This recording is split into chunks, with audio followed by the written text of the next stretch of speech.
Et c'est l'aspect spirituel, cette quête intérieure et en même temps d'être relié à l'extérieur, de cette stabilité qui va donner vraiment cette amplification à vos formulations et à vos décisions également.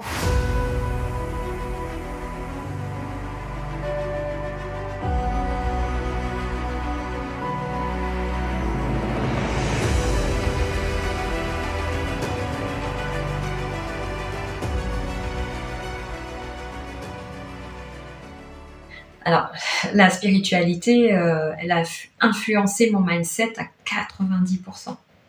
90%, je dirais que le mindset fait partie de la réussite de l'entrepreneur et son mindset fort, c'est vraiment basé sur sa force spirituelle.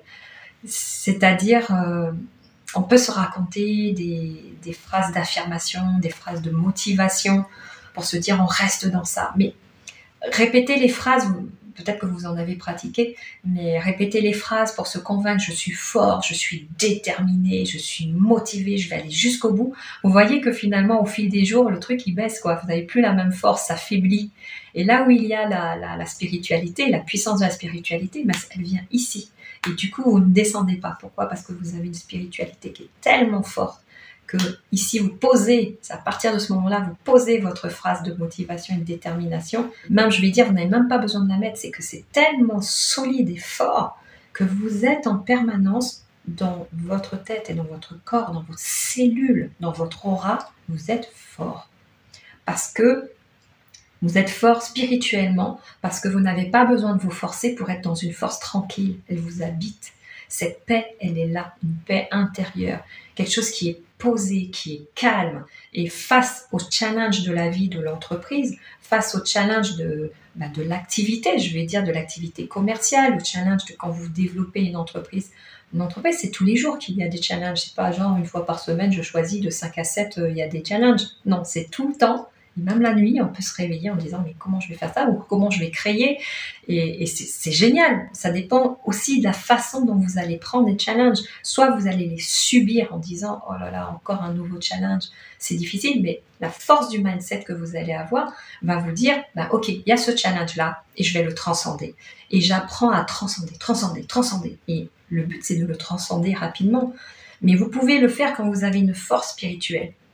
Parce que dans la spiritualité, on a conscience, en fait, c'est une question de conscience, on a conscience qu'on est né pour créer, on est né pour vivre cette challenge, on est né pour se transcender, on est né pour croître. Ça fait partie de l'être humain et de tout ce qui nous entoure sur Terre, tout ce qui existe, les minéraux, les plantes, tout, on est né pour croître. Donc si on pense qu'on va aborder les challenges et que le mindset, il doit rester fort, je dois être hyper motivé, hyper déterminé, hyper dans la confiance, hyper ci, hyper ça, et que ça s'arrête là, et qu'on va tout gagner. Non, il y a une force, un socle qui est donc spirituel, d'une force intérieure qui vous habite en permanence, qui est un continuum, et qui fait que même si des fois ça va un peu descendre, boum, ça va remonter. Ça descend un petit peu, boum, ça va remonter. Puis ça va durer.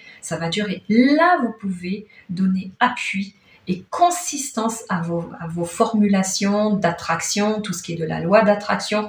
Là, ça prend, je vais dire là, la chimie interne, l'alchimie, ça prend, ça devient solide et vous pouvez vraiment vous appuyer dessus parce que vous avez un mental fort. C'est l'exemple des sportifs de haut niveau. Je prendrai l'exemple des grands sportifs. Je pense à Zinedine Zidane, par exemple, qu'on a connu, un grand champion de football, de la Coupe du Monde. Eh bien, son mental, il est hyper fort. Il est sur un terrain. On va pour gagner. Et en fait, à l'intérieur, il est hyper connecté à lui. C'est pas quelqu'un qui est agité. D'ailleurs, ça se voit. Les personnes qui sont agitées, elles n'ont pas ce centrage à l'intérieur d'elles. Et ce centrage, on l'obtient par une quête spirituelle, une quête d'être en connexion avec soi. Et pour être en connexion avec soi, ça demande de se connaître, ça demande de se maîtriser, de maîtriser la personne que l'on est. Et pour se maîtriser, ça demande de connaître son passé, de maîtriser son présent et de savoir où on va.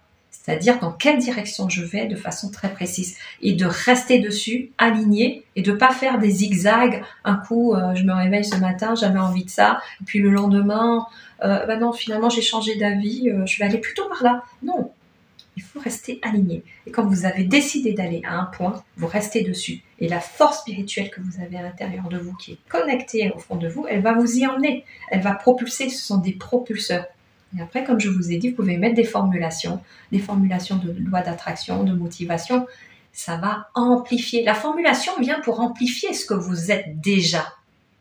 Si vous pratiquez une formulation et que vous n'êtes pas à l'intérieur sûr de vous et que vous n'avez pas libéré ce stress, ces angoisses, ces anxiétés et ces grosses peurs, je ne dis pas que vous libérez tout, mais en tout cas les gros dossiers que vous ayez libérés, que vous ayez soigné des blessures intérieures qui vous empêchent d'avoir cette stabilité psychologique avec vous-même, eh bien tout le temps, toutes vos décisions, elles vont vaciller comme ça.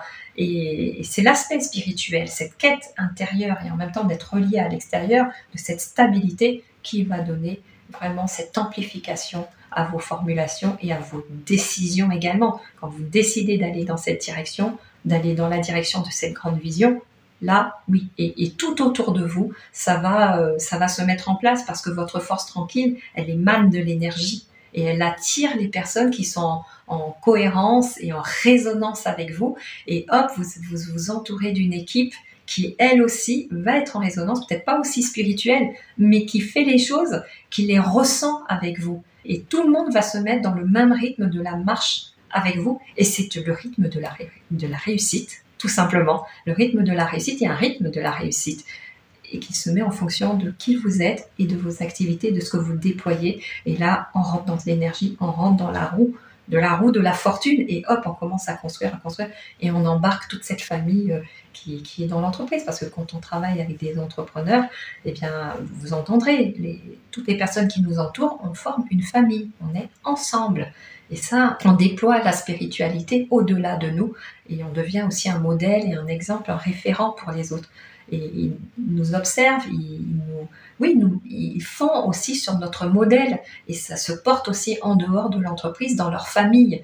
Donc on a aussi faut pas oublier cette responsabilité. Donc la spiritualité est un élément fondamental, c'est vraiment le socle de tout.